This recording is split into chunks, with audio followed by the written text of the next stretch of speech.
Dahil September na, kailangan na natin magsimulang mag-formulate ng mga baked products or tinatawag nating goodies na pwede natin ihain or ibenta ngayon darating na holiday season. So simulan natin sa napakadaling gawin na vanilla cupcakes with a stable and not too sweet buttercream. So gawin muna natin ng cupcake. Napakabilis gawin ito. First, kailangan mo ng melted butter. So I'm using here salted butter. Paano po kung wala po kaming salted butter na mabili? Eh di unsalted ang bilhin mo and lagyan mo ng pinch of salt. 3 pieces of eggs. I'm using grated extra large eggs. This is 1 teaspoon of white vinegar. For this recipe, the vinegar will also help tenderize the cake. Parang yung sa chocolate cake mo lang. Vanilla essence, konting vanilla essence. If for example, naisip mo, pwede po bang gawin ko yung parang ube cake? Sure. Ang ilagay mo ay ube flavoring. Lagyan mo ng mga 2 tablespoons of ube flavoring. Pwede mo din haluan ng konting ube jam, mga half a cup. And then you put some fresh milk. Yung lista po ng measurement ay nasa caption. Okay, so nalagay ko na lahat ng aking wet ingredients. Hahaluin ko lang yan using my wire whisk. And then I'm going to put my white sugar. A little bit of white sugar. All-purpose flour. Lagay mo yung all-purpose flour mo. Baking powder. And baking soda. Eto, may nagtanong, bakit po ba ang recipe minsan parehong may baking powder, pareho at baking soda? Ano po ba ang pinagkaiba niyan? Ang baking powder at baking soda, pareho silang tinatawag nating chemical leavening agents. Ibig sabihin, pampaalsa sila ng cake or ng kahit na anong binibake mo. Ang baking soda is more on a neutralizer. So ang ginagawa niya, neutralize niya yung mixture para siguraduhin pantay ang kulay, ang alsa, at ang lasa ng iyong binibake. So kaya dito, pareho nating nilalagay para meron tayong added neutralizer. And also kasi naglagay tayo ng suka, which is an acid. So definitely, kailangan mo talaga ng ingredient that will neutralize the formula. Or to make it simple, to balance. O, diba? I always tell you, napaka-importante na perfect balance in your formula and in your life. O, diba? So, you just mix it. I'm using a wire whisk hanggang maging smooth. Hanggat wala ka nang nakikitang flour. We call this method one stage. Ibig sabihin, lahat po ng ingredients ninyo, ibinato mo lang papasok sa mixing bowl at hinalo mo. Napakadali, di ba? Perfect for beginners and also perfect for the business. Kasi less ang tools and equipment na gagamitin mo. So, once you no longer see lumps, wala ka nang nakikitang buo-buong harina, tumigil ka na sa kahahalo. Because there is always a danger of overmixing. When you overmix, tumitigas yung iyong produkto. I'm going to use an ice cream scooper. No? This is a 3 ounces ice cream scooper to make sure na talagang pantay-pantay yung laki ng ating cupcake. And this is a 3 ounces cupcake pan also na nilagyan natin ng cupcake liner. So depende sa theme ng iyong party or nung o-order sa'yo. Ang magbe-birthday ay baby girl, baby boy, pwede mong paltan yung kulay ng iyong liner. So, ilalagay ko lang yan dito. Normally, one recipe will produce approximately, ayan, natanggal yung papel. One recipe will produce approximately, kasi this is 24, mga 22 pieces ang nagagawa niyan. 20 to 22 pieces per recipe.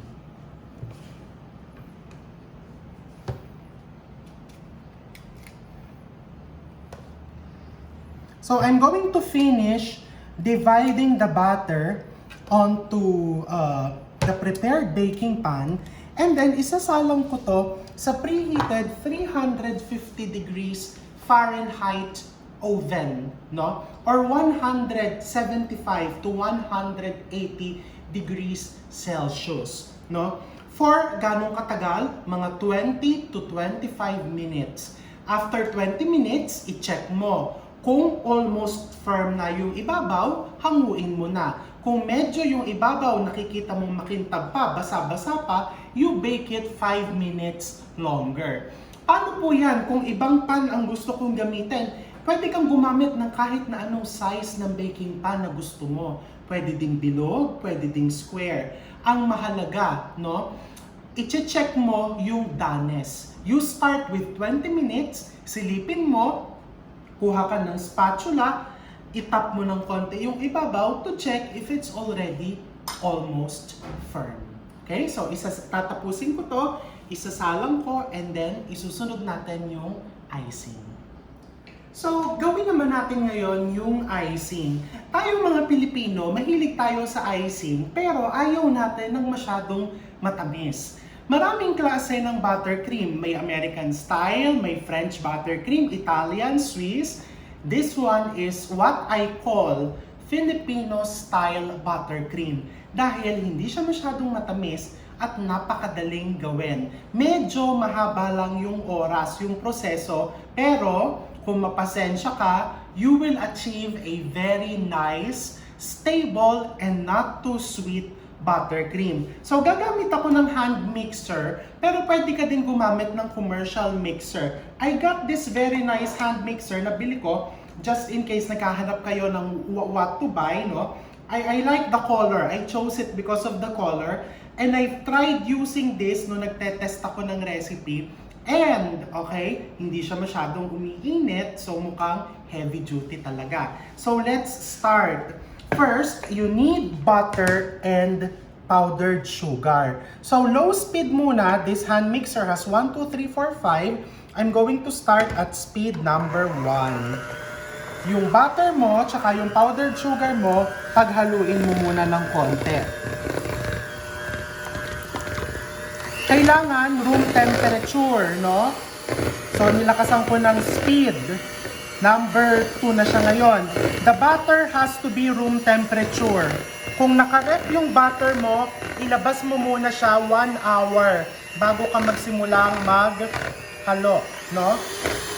Okay, patayin mo yung mixer and then maglagay ka ng all-purpose cream. This is all-purpose cream. Para sa mga viewers po natin, sa mga kaibigan natin abroad, you can use thickened cream or heavy cream kung wala kang mabiling all-purpose cream. Again, you can use thickened cream or heavy cream or whipping cream. And then, you go back to mixing, low speed muna. Okay? Makikita mo, bakit po ganyan? Parang nagsabaw po yung icing ko. Normal po yan. And then, lalakasan mo na yung speed.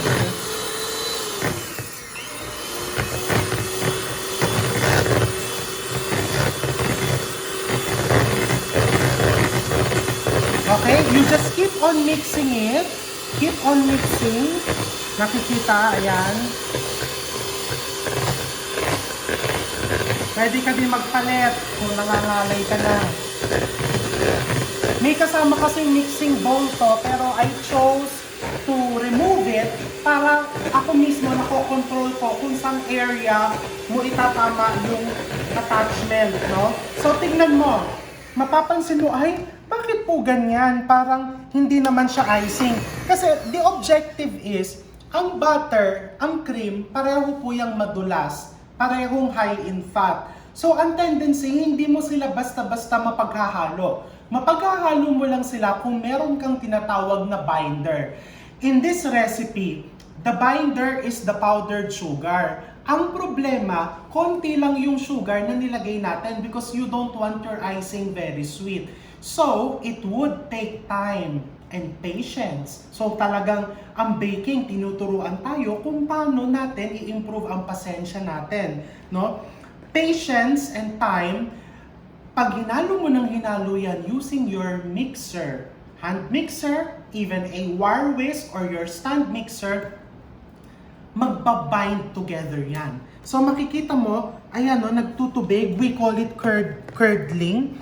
Nagtubig yung iba, ay, chef, natakot po ako dun sa icing, hindi ko na po tinuloy, wag ganon.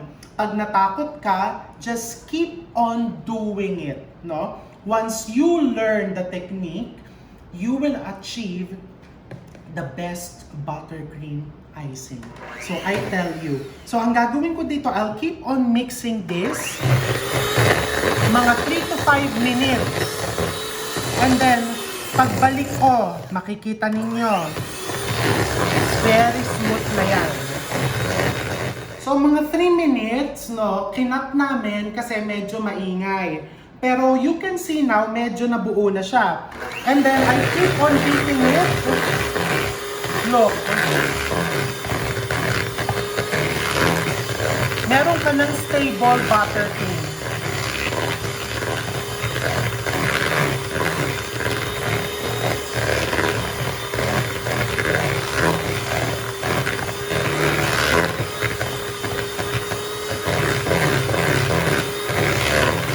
Diba? You just keep on beating it para magkaroon ng konting hangin to make it fluffy.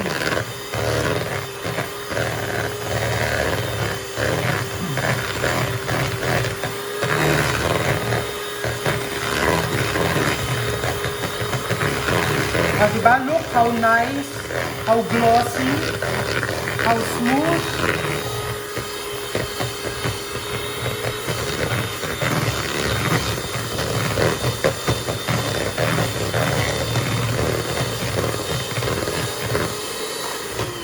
Ayan. Look. So you now have your buttercream.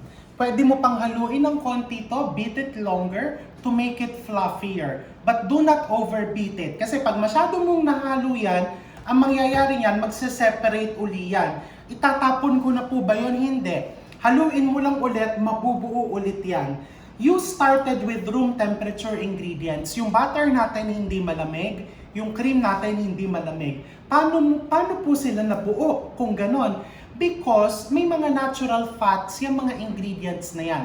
When you mix the fats, nag-i-emulsify yan. No? Nabubuo sila magkakasama. Kaya nagiging isang icing. Paano po gusto ko mocha icing? Lagyan mong konting instant coffee powder. Gusto ko po ube icing. Lagyan mong konting ube flavoring. No? So, ang next step na natin, once you're done with your icing, no, is ilalagay na natin po sa ibabaw ng ating cupcake. O, diba? Makikita mo how nice it is. Very nice and smooth. And of course, ang pinaka-importante, it's delicious. So, susunod natin, we will pipe this on top of our cupcakes. So, after approximately 22 to 25 minutes in the oven, naluto na yung cupcakes. Pagkaluto ng cupcakes, palamigin mo saglit sa pan hanggat kaya mo nang tanggalin, and then ilipat mo na sa cooling rack. No? This is very important because you want proper circulation. Hindi pwedeng nakukulob kasi mabilis masisira or mapapanis yung cupcake mo if there will be moisture trapped. So, kailangan i-cooling rack mo. Wala po kaming cooling rack, wala pa pong budget. Ipatong mo lang sa ibabaw ng kalan yung pan ng cupcake para lang nakakahinga yung ilalim. So, malamig na to. Next is, this is my buttercream icing. You will see how nice it is. Yung piping bag ko, eto siya. This is a star tip. Pwedeng malaki, pwedeng maliit, pwedeng medium. This is just a medium star tip, no? Ilagay mo sa piping bag. Oh, so kulang pa sa laki yung piping bag ko. I just buy disposable piping bag. You just cut it out hanggang lumabas yung edge nung iyong piping tip, no? So this is the proper way of transferring your icing onto your piping bag. Mag-fold ka muna ng mga 1/3 and then ipasok mo yung kamay mo dito. Kung medyo pasmado ka, pwedeng ilagay mo sa isang mixing bowl na maliit, sa mangkok na maliit. No? This way, malinis yung labas ng piping bag, hindi siya malalagyan ng icing. So you can easily pipe it later without your hands getting sticky or dirty. And then, ilagay mo na yung icing. So may technique din yan. Pag naglalagay ka ng icing, kailangan pinupush mo yan, pero compact yung icing. Wala dapat air bubbles na natatrap sa loob. Pag kasi may air bubbles na natrap, habang nagpapipe ka mamaya, pumuputok-putok yan, mapuputol yung design na gusto mong gawin. So this is very important. Huwag kayong mag-alala, no? The thing is, don't get discouraged. Kung first time mo palang nagbe-bake ng kahit na ano, okay lang na hindi perfect yung kakalabasan. As I can see on your posts, when you would tag me, very good na yung mga products nyo, especially for the first timer. With proper practice, ma-perfect nyo yan. And then, you just push it pababa, making sure na yung taas na part is malinis. Okay? And then, eto na, ready ka na mag-pipe. Pag nagpa-pipe ka, let's just do a basic rosette. This is how you do a basic rosette. Ilagay mo lang yung tip dito, mga 12 o'clock position, and then counterclockwise, iikot mo. So you have a basic rosette. No? Medyo tumigas yung icing ko kasi malamig sa kitchen. Again, 12 o'clock position, counterclockwise. Di ba? Nako, chef, pasmado po ako. Mukhang hindi ko po kaya yung rosette. Di ba? Star. This is how you do a star. Pinakasimple ang star. O, tignan mo ha. Ilagay mo lang yung tip dyan, look. Push. Oh, you have a star. Di ba? Napakasimple. Stars. Gusto mo maraming stars. Lagay mo dyan. Oh, 1 star. 2 star. 3 stars. O, di ba? Gusto mo pang lagyan ng isang star sa ibabaw. O, 4 stars. Di ba? So, you know, the technique is I am not a cake decorator. And inaamin ko yan sa inyo. Hindi ako magaling mag-decorate ng cake, no? Pero these basics, kailangan nating malaman to. Because, di ba, it's enjoyable. Nakakatuwang makita na, ay, nakagawa ako ng ganitong product. So again, rosettes. Di ba? Star. Pwede din ganyan lang yung star mo. Medyo maliit lang. Di ba? Maraming stars.